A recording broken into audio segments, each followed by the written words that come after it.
Hi, Caleb. Hi, Caleb. I remember from a few weeks ago that you had a very special seashell that your grandma gave to you. So I thought it would be fun to show you some of the seashells we have here at our house. I don't have a very big one like you had, but I have some from different parts of the world. So I'm gonna show you what I have. Hold on a second here. Okay, I'm gonna save my very favorite one for the last one that I show you. But here we go. Here's some really special ones. They're kind of small, like this. But my husband was traveling for work a couple of months ago, and I said, please bring me back some seashells, and he did. Isn't that pretty? Look, there's another one, and another one, and another one. And this one is really cool because it looks almost like the horn of a unicorn or something like that, or like an ice cream cone, something like that, hey? Aren't those really cool? If you have more seashells at your house, I'd like to see them. Okay, here are some other ones. Last year, my son James and I were on a trip with some people from our church, and we went to a place called Costa Rica. And in Costa Rica, they've got a lot of rainforest and a lot of really cool animals. But I got just a little bit of a chance to be by the ocean one day, and so of course, my favorite thing to do on the beach is not sit around. I like to collect seashells. So I'm going to show you the ones that we kept from Costa Rica. Just little ones, but they look different. So here's a tiny, tiny baby one. Can you see that one? So maybe like a tiny little hermit crab might have used to live inside that shell. Not anymore. It's too cold in Canada for hermit crabs, I think. And here is another really cool shell.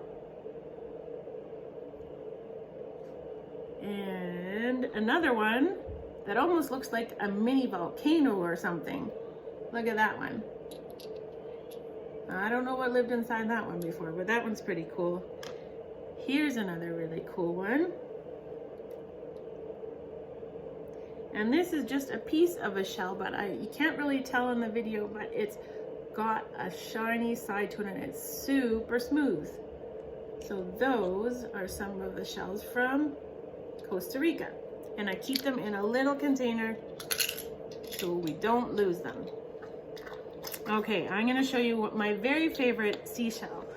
So a few years ago, I have a sister, an older sister, who is living in Indonesia.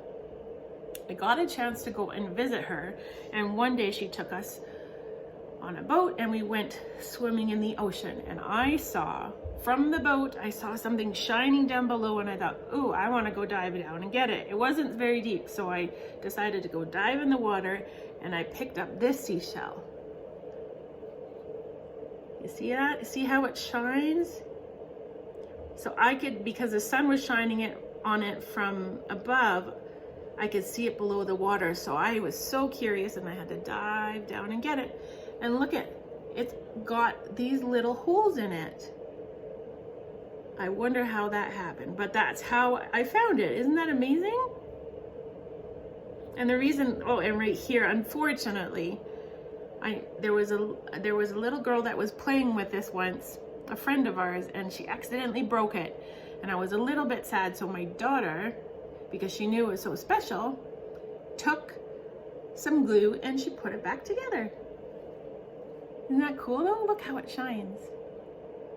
And the very last thing I'm going to show you for this video, I would like to show you something that James, you've seen him play guitar, he found this in the Bow River not too far from here, near Cochrane. And he knows I love to find heart-shaped things, like heart-shaped rocks or heart-shaped anything in nature, and he happened to find this. It's hard to tell. He found this in the river, and it is shaped inside right here like a heart. Isn't that cool? So this one is very special to me because my son gave it to me. See, there it is, the heart. It's kind of hard to see. There we go. Right there. So that's what are some of the things that are very special to me. So maybe some other time you can show me if you have any other seashells or special rocks that you have. Bye, Caleb.